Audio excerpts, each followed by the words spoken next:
Matéria do nosso teste é o capítulo, será do capítulo 5, tá bom? O nosso teste vai ser, corrigindo aqui, eu falei quinta, vai ser na sexta-feira, é que eu tinha me confundido, tá? Devido ao feriado, então nossa prova vai ser na sexta-feira e vocês terão, acho que uma prova até ao sábado, né? Vai ser um negócio assim. Vocês já receberam um cronograma. E não tá, vou falar que tá fácil a prova não, tá? Que vai chegando assim no oitavo ano, eu já vou apertando mais. Inclusive, deixa eu contar para vocês, eu coloquei questões, lógico, né, gente? Sobre essa questão que a gente está estudando do corpo e da mente, qual que é mais importante, qual que é menos importante, qual teoria que aborda que fala que nós só somos seres físicos, a gente vai fazer revisão com vocês hoje. Mas também eu coloquei questões de interpretação. Eu coloquei algumas questões sobre a questão da mulher na sociedade, tá? Então tem algumas questõezinhas lá, assim, que vocês vão ter que interpretar, o que aquela imagem quis dizer a respeito da função da mulher na sociedade, bem bacana algumas questões. Só que eu gosto falando, tem que estudar, porque ela não tá fácil não, tá bom? Não adianta só esperar assim, não, na hora eu vou fazer. Não, tem que estudar. Vamos lá, então, pra gente começar a revisão? Vamos lá, então. Deixa eu compartilhar aqui com vocês. Só um minutinho. Não, aqui não. Olha aqui mesmo, não abri.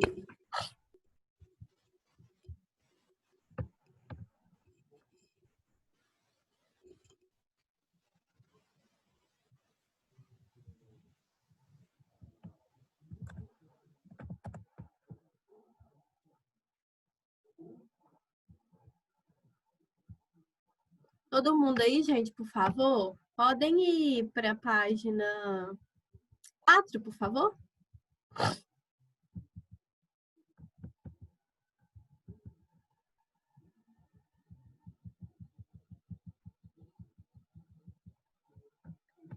O computador tá me fazendo uma raiva, eu tô apertando para ir para baixo, ver se ele ir direto não tá indo, tá teimoso comigo.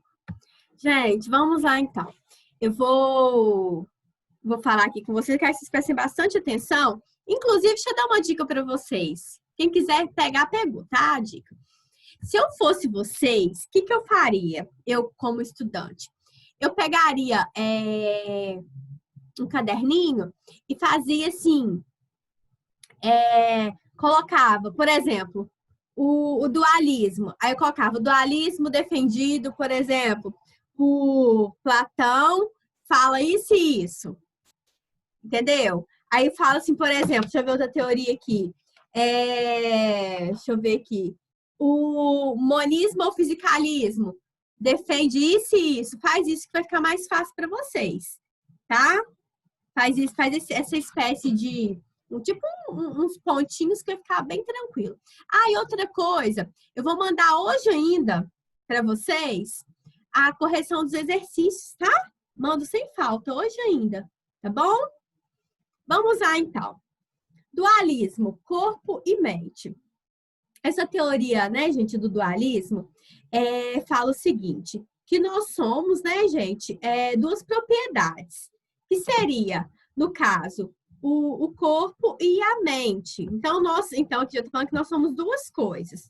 Por isso, dualismo, ó, somos corpo e mente.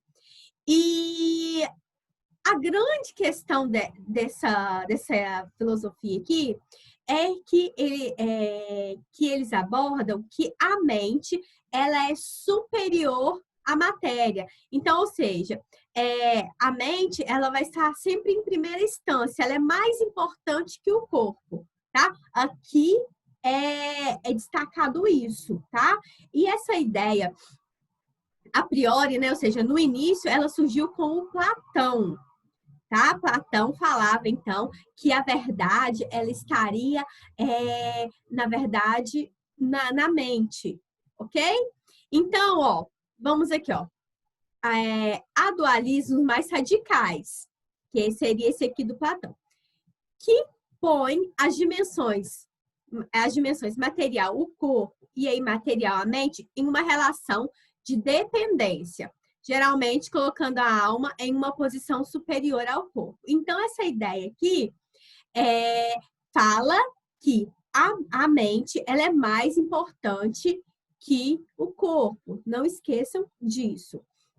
Então, lá na antiguidade, né, com Sócrates, com Platão, eles falam que a questão da racionalidade, do intelecto, isso tudo aí, gente, estava na dimensão da mente, tá bom? Deixa eu ver, tem uma pergunta aqui, só um minutinho, gente. Aham. Ah, tá, Ana Júlia perguntou. Depois de meia hora eu vi sua pergunta, tá, Ana Júlia? Que é sobre a revisão. Então, gente, essa galera aqui, Sócrates, Platão, Aristóteles, não entra nessa ideia aqui não, tá? Prestem bastante atenção. Eles falam o seguinte, que a essência humana encontra-se, vou até marcar aqui, ó. Encontra-se na atividade racional ou intelectual, sendo o cultivo dessa dimensão responsável por aproximar os seres humanos da divindade. Então, resumindo, gente, o que Sócrates e Platão falavam? Presta atenção aqui em mim que vai ficar mais tranquilo para vocês. Ele falava que a verdade, né, ela estaria na questão da racionalidade, da razão, do intelecto, e que ela era mais importante, vamos falar, a mente era mais importante, porque nesse mundo material, a parte da matéria do corpo, ela poderia nos conduzir a erros e a enganos, tá? É igual eu olho isso aqui, um copo, tem só um pouquinho de água aqui que eu já bebi quase tudo, mas eu olho esse copo, isso aqui tá parecendo água. Ó, ao meu ver, é água. Só que, quando eu bebo, pode ser algum outro líquido. Então, você tá vendo por que Sócrates, por que Platão fala que a mente é mais importante? Porque o mundo chamado por eles de mundo sensível, o mundo material, que é sentido a partir dos 5 sentidos, tá? Ele pode ser enganoso. Então, por isso que é melhor a gente valorizar a mente. A mente nos conduz mais à verdade. Tá dando para compreender isso aí, gente? Tá? Esse textinho que tem aqui no nosso material, eu acho ele bem interessante, porque ele explica muito bem o que Platão quis demonstrar sobre a importância da alma. Quem quiser marcar, escrever assim, importante aqui do lado, pode escrever que ele explica direitinho.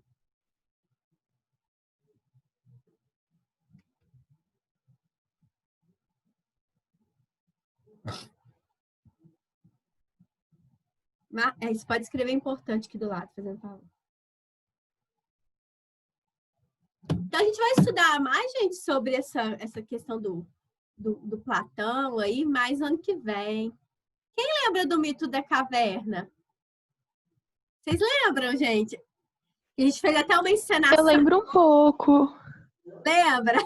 Então, seria basicamente isso. O que o Platão fala. Eu lembro. Oi? Alguém quer falar? Daiane. Oi? Foi o negócio da Bruna, que ela fez uma ensinação lá na sala? Aham, isso. Aquele dia que a gente ensinou lá.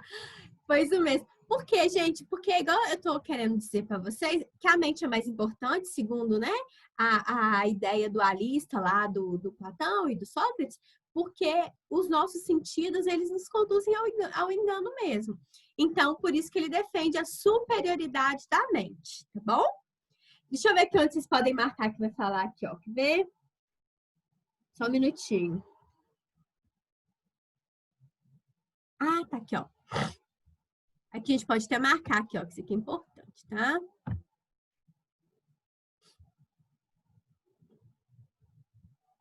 Aqui tá falando, ó. Quer ver, ó?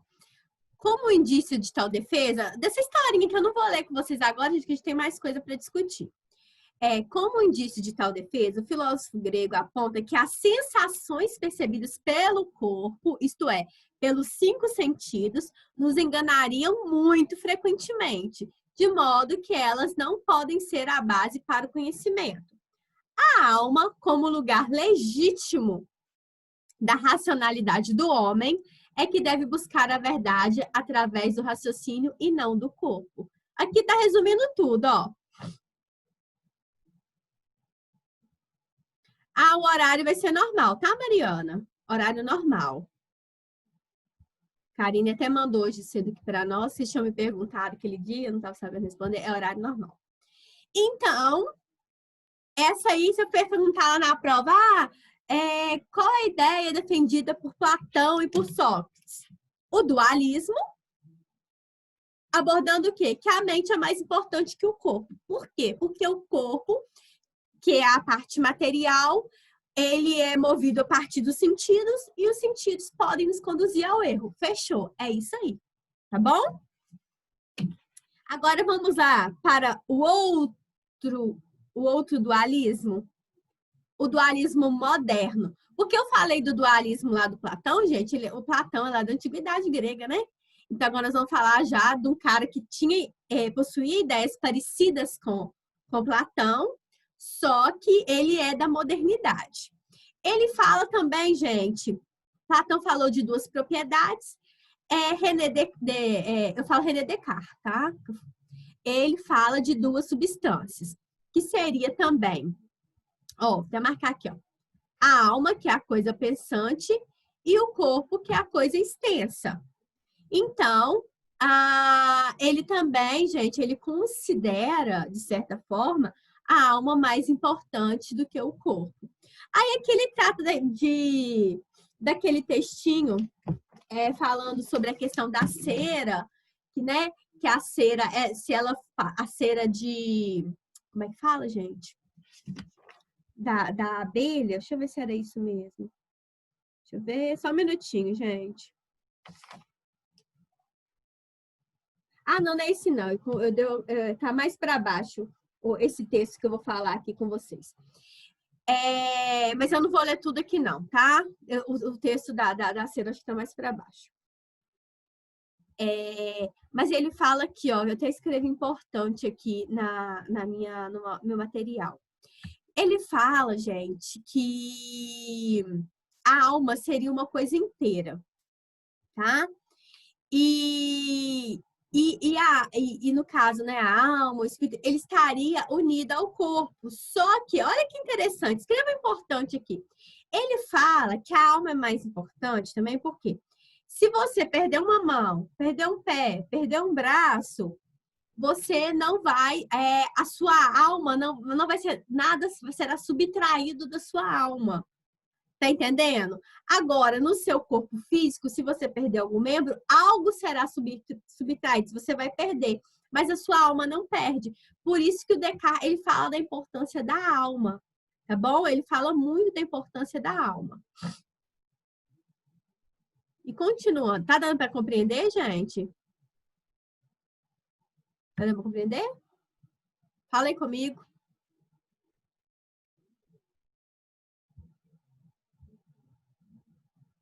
Dá um ok aí, pelo menos, para saber se tem alguém vendo a aula, se tem alguém compreendendo. Tá ok. Tá dando pra entender aqui, Dara. Então tá. Aí, gente, o que o Descartes, ele fala também, gente? Ele fala que a alma e o corpo, né, são duas substâncias distintas que poderiam existir por si mesmas, independente uma da outra. Só que olha que bacana, ele fala que a alma, como eu disse, é uma coisa única, ela é indivisível e ela é inacessível às outras pessoas. Então, ninguém tem acesso, por exemplo, à alma da Júlia, à alma da Mariana. Então, isso é inacessível, ninguém tem acesso. Só que o seu corpo físico, ele é acessível. Porque, por exemplo, se você tiver com uma doença no seu corpo físico, o médico vai te consultar, você vai consultar no médico e tal, ele vai analisar seu problema, se é um problema de pele, se é um problema de seja do que for. É acessível, então o seu corpo é a parte externa, é a parte que está no mundo, mas a sua alma ninguém sabe. Ninguém sabe o que você está pensando, ninguém sabe, né, o que se passa na sua alma. Então, isso que o Descartes fala, que o corpo é a parte externa, é a parte que está no mundo, e a alma é a parte que é inacessível. Isso aqui é importante, tá, gente? vocês marcarem aí, por favor.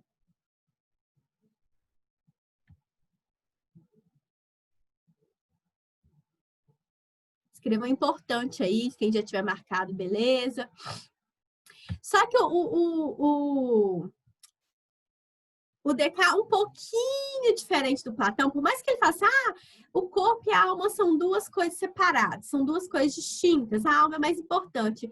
Só que ele fala, gente, o seguinte, presta atenção, são duas coisas para ele? São. Só que ele fala que existe uma interação entre corpo e entre alma. Tá? Por mais que sejam distintos, independentes e tal, ele fala que a alma está alojada no corpo. Ela está unida a ele. Porque senão ele faz uma comparação muito interessante aqui. Porque se ele falasse assim, que seria uma coisa totalmente separada, quando você tivesse fome, você não ia sentir necessidade, você ia comer por obrigação. Ou quando você cortasse um dedo, você ia lá fazer um curativo por obrigação. Então, ele fala que são coisas separadas, mas que acabam interagindo. Porque existe uma ligação. Sendo, não se esqueçam, ele considera a alma mais importante. Aí aqui, ele até coloca aqui no textinho, a relação, por exemplo, de um piloto e o barco.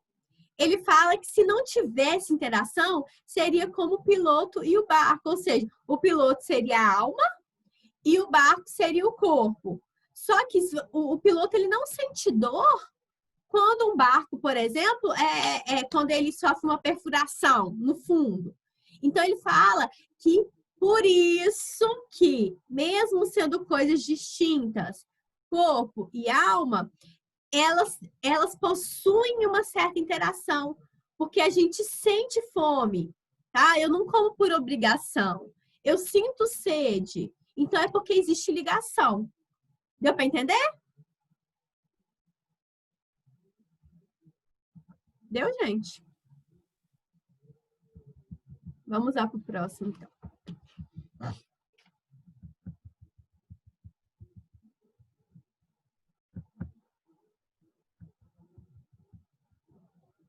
Esse aqui é bem interessante também.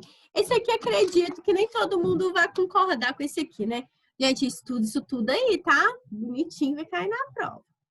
Monismo ou fisicalismo? Essa ideia aqui é a ideia mais, assim, diferente, acredito eu, tá? Por quê? Essa galerinha aí, gente, ela defende que tudo é matéria. Tudo é matéria, tudo é físico. Eles não acreditam assim, por exemplo. Eles não acreditam nessas questões assim, da alma, do espírito. Eles acreditam que todas as nossas sensações é parte do corpo físico, do corpo material. Então, por exemplo, aqui tá falando assim, ó. Deixa eu ver aqui onde que tá. Ó. Tudo o que acontece na nossa consciência depende do que acontece no nosso corpo. Ou seja, a nossa consciência é fruto da configuração do nosso cérebro. Este é composto de células nervosas e que qualquer alteração nessas células afeta a mente. Então, gente, o que vocês pensam dessa ideia aí? Fala alguém. Fala aí, Mariana, comigo. Você acha que tudo é físico, Mariana?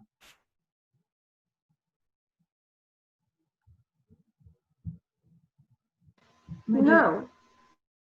Você acha que não? Você acha essa ideia? O que você acha dessa ideia? Não, acho que não.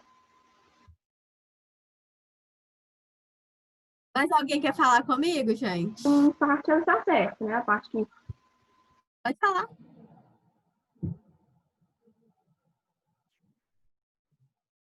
Quer falar? Ô, Daiane, eu acho bem interessante essa teoria. Assim, eu não acredito, mas eu acho bem interessante, né? Porque é meio que comprovado pela ciência, pelo fato de, assim, por causa das células nervosas, enfiarem os estímulos para o cérebro. Assim, eu acho bem interessante, apesar de não concordar. Eles tentam explicar, né? Obrigada pela participação. Eles tentam explicar que tudo é físico, né? Então ele fala assim, por exemplo, se você sente prazer ao comer alguma coisa, então seria, né, seus neurônios, suas células, isso aí é mais né, gente, da galera lá da ciência. Se você sente uma dor, igual tá falando aqui, ó, se você sentisse uma dor ao pisar num caco de vidro, é resultado das alterações químicas. Então, essa galera que ela é mais relacionada com o quesito ciência. Então, eles justificam todas as coisas, né? Todas as coisas a partir da questão material. Quem quiser até escrever assim, ó, defendem as explicações por meio do mundo, vamos dizer assim, da questão física e material, tá? Quem quiser colocar assim. Porque eles não acreditam em alma, em espírito, tudo é explicação científica por meio da matéria, por meio do físico. Tá bom? Ok, minha gente? Gente, que horas que termina essa aula mesmo? 9 horas? 9h15 por aí. Acho que é 9h15, né? Só para 9h15. tá. Só para eu ir me organizando aqui, para poder dar tempo de falar sobre tudo. Tá. 9h15. Beleza, gente. Então, continuando aqui, agora nós vamos falar de outro aspecto. Deixa eu voltar. Deixa eu ir mais aqui para baixo. Nossa, pulou demais. Só um minutinho.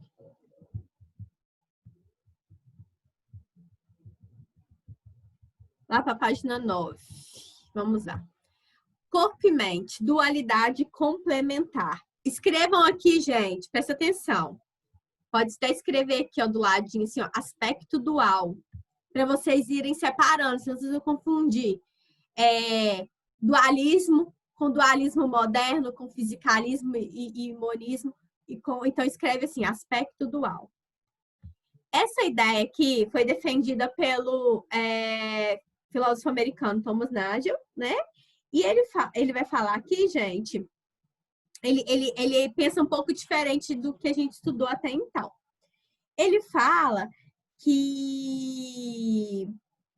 pode até marcar aqui, só um minutinho, gente. Só marcar de acordo com o meu material aqui, ó. Ó, para ele, o que acontece em nossa mente é diferente do que acontece em nosso corpo físico. Uma pessoa nunca poderá sentir o que se passa na mente da outra pessoa. Então, o que ele quer falar aqui? Ele quer destacar, gente, que a sensação que alguém sentiu ao fazer alguma coisa, ninguém pode sentir. Ninguém pode sentir. Então, ele defende que, antes de falar mais um pouquinho sobre isso, ele defende, ó, que somos matéria e espírito, duas substâncias diferentes. Contudo, diferentemente do dualismo cartesiano substancialista, diferentemente do dualismo cartesiano substancialista, entre o corpo e a mente há relações, há interdependência. Então, ele fala, ó, que as duas coisas, desde o princípio, andam juntinhas, tá? Andam juntinhas, não esqueçam disso aí, não. E ele fala que, olha que interessante, eu estava até pensando nisso aqui ontem, quando eu estava preparando a aula. Então, a sensação que o sujeito tem ao experimentar algo que ele gosta, nenhuma outra pessoa vai sentir essa sensação, tá? Da mesma forma, quando tem uma pessoa que fala assim, ontem eu estava comendo um doce lá na casa da minha mãe e o doce tinha coco. Aí meu primo comeu assim, não gosto de coco. E eu já gosto de coco. Então, olha que interessante, como eu gosto de coco, para mim é prazeroso comer aquilo. Para ele é ruim, incomoda, né? Incomoda o paladar dele e tal. Então, gente, a sensação que a pessoa sente é diferente uma da outra. Olha que interessante. Então, para mim é algo prazeroso, para ele é algo ruim. Então, ninguém nunca vai saber a sua sensação de experimentar algo, entendeu? Aquilo é seu. Nem com uma pesquisa muito apurada, a pessoa não vai saber. Por isso que eu comentei nessa matéria quando eu estava estudando essa matéria com vocês, que diversos cientistas abriram diversos cérebros para estudar por que o fulano era assim, por que ele era assado, igual por exemplo, o Antônio Conselheiro, eles vão estudar sobre ele, acho que ano que vem. Foi um Messias e tal.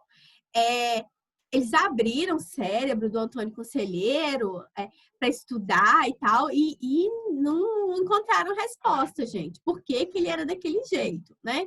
Então, algumas coisas não têm explicação.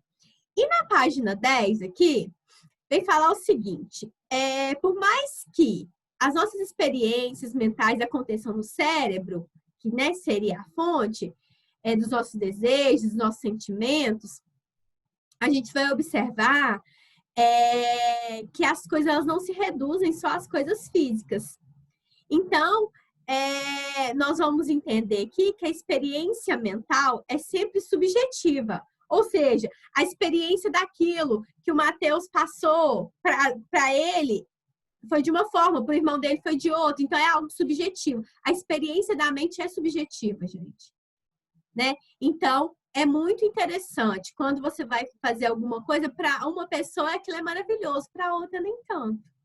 Certo? Então, e nunca vai ser acessível para o outro a sua experiência. É igual quando a gente foi fazer um passeio de barco. O povo amando e eu morrendo de medo. A gente tem pavor de água. Tenho pavor.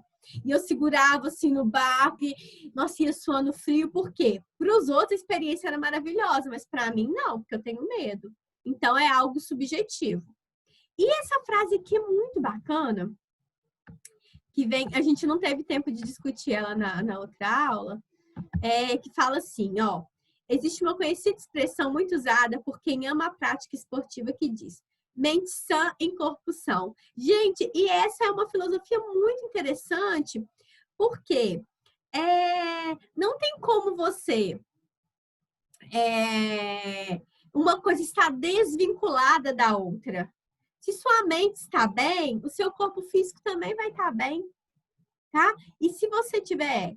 Da mesma forma, se você estiver deprimido, chateado, isso é refletido a partir do seu corpo físico. Então, não é só sua mente que vai estar cansada, mas isso reflete na sua aparência, no seu corpo físico. Então, por isso que a filosofia, como nós vimos, né, dos orientais, eles falam que a mente e o corpo têm que estar diretamente ligados.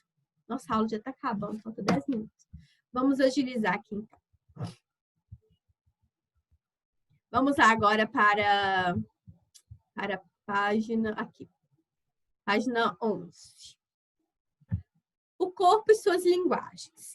Falamos um pouquinho, né, gente, na nossa outra aula. Inclusive, a Bruna e alguém, o João, não sei quem me indicou, fala aí pra mim, o Metaforando, assisti já, gente, 4 episódios. Assisti o do Moro, da Flor de Lis, do Jacan e um outro lá. Eu assisti do Metaforando, que vocês me indicaram, sobre a linguagem do corpo. Top, show de bola, tá? Gostei muito da indicação. E o que é lógico, gente, que o cara lá, eu não sei o nome dele, eu esqueci, ele faz um estudo, né? Assim, ele tem a manha, tem os cursos para desvendar o que a pessoa quer dizer a partir, né, das expressões faciais.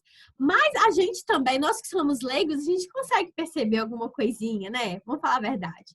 Então, o nosso corpo exprime, sem a gente falar nada, o que a gente quer dizer, ou o que a gente é. Então, a disciplina que estuda a linguagem corporal é chamada de cinésica. Então, é muito bacana a gente ler as pessoas a partir das expressões. Né? Muitas vezes a expressão, a comunicação verbal, ela exprime muito bem o que a gente quer dizer, né? Lógico, a partir do meu vocabulário, sabe se uma pessoa é mais estudada ou menos estudada, você sabe de qual estado ela pertence, né? A partir do tom de voz, eu lembro lá do Metaforando, o tom de voz demonstra se a pessoa está emocionada, se ela está com medo. Isso tudo é a partir do nosso corpo, né? A gente consegue desvendar tudo isso aí. Então, aí aqui tá falando um pouquinho, né, gente, sobre as diversas fisionomias da bonequinha aqui, o que ela está querendo mostrar, até sem falar nada, a gente analisando aqui, a gente sabe o que ela quer dizer, certo? Gente, vou dar essa uma agilizada, porque como eu disse para vocês, qualquer coisa até volta aqui um pouquinho, tá bom? Como eu disse para vocês, eu vou cobrar bastante sobre a questão do papel da mulher na sociedade. Então, a cultura do corpo, a influência dos elementos culturais. A gente sabe que a cultura ela influencia diretamente. Presta atenção, que é a questão da prova. A cultura, o tempo está diretamente ligado com aquilo, com o papel da mulher na sociedade, do homem também, né? Então, a gente entende, aqui está dando um exemplo, que na nossa cultura ocidental, antes do bebezinho nascer, se for um menino, geralmente o quartinho é azul, verde, a menina já é rosinha. Então, antigamente a gente sabia, hoje nem tanto, mas existiam as brincadeiras exclusivas dos meninos e a exclusiva das meninas. Nenhum podia brincar com a brincadeira do outro. Então, gente, muita coisa caiu em desuso hoje em dia. Hoje em dia não tem essa separação tão rígida, né? Mas a gente sabe, o que eu quero destacar para vocês, que a mulher ainda sofre por um padrão, por um estereótipo que a sociedade quer impor a ela. Então, eu contei para vocês, não sei se vocês leram esse textinho aqui, muitas meninas sofrem de anorexia, sofrem de bulimia por conta de um padrão que é imposto a elas, o padrão da magreza, né? O padrão que a sociedade impõe, o padrão do corpo feminino ideal.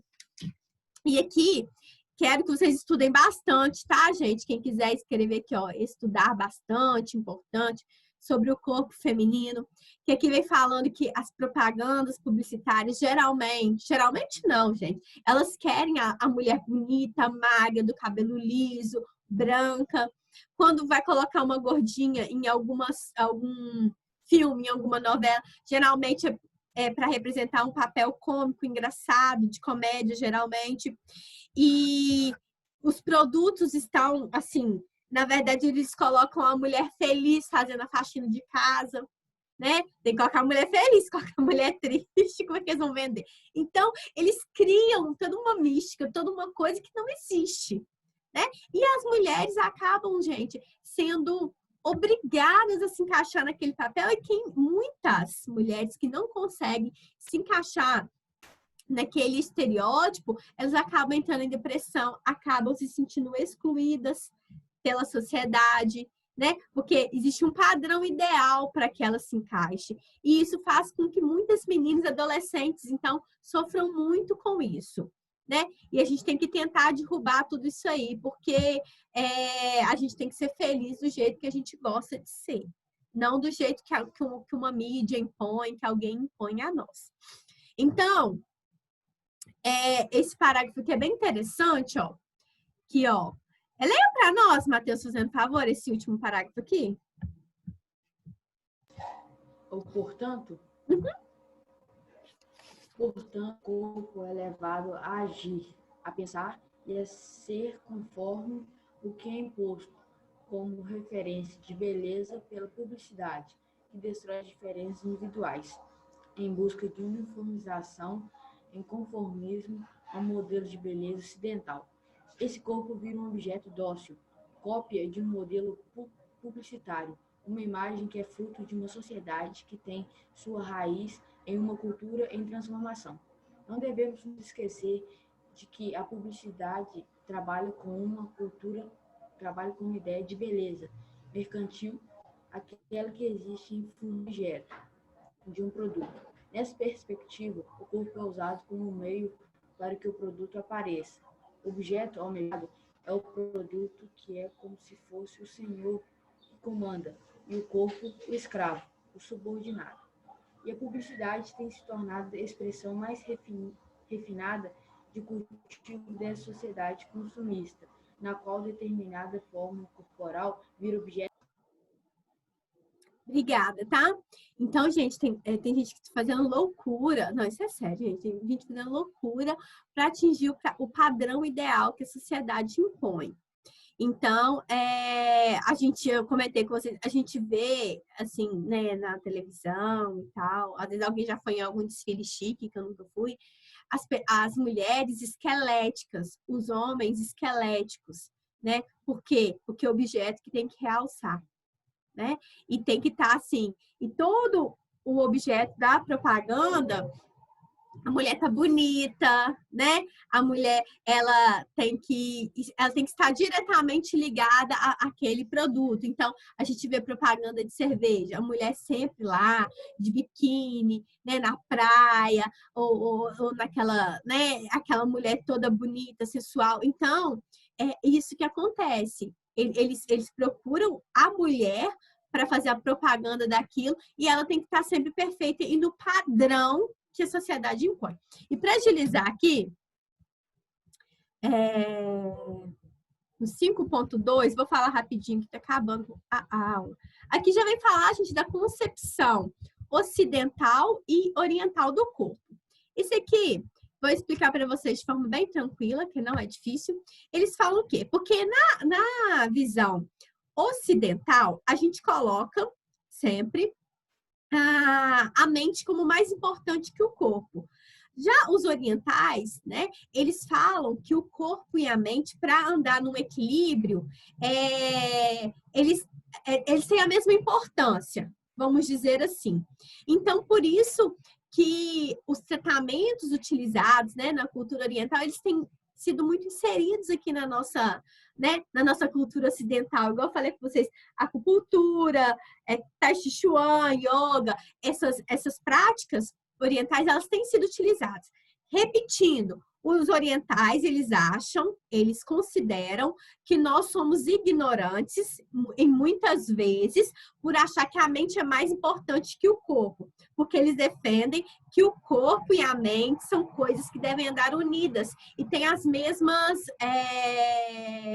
tem a mesma importância. Então, a gente deve cuidar disso de uma forma equilibrada.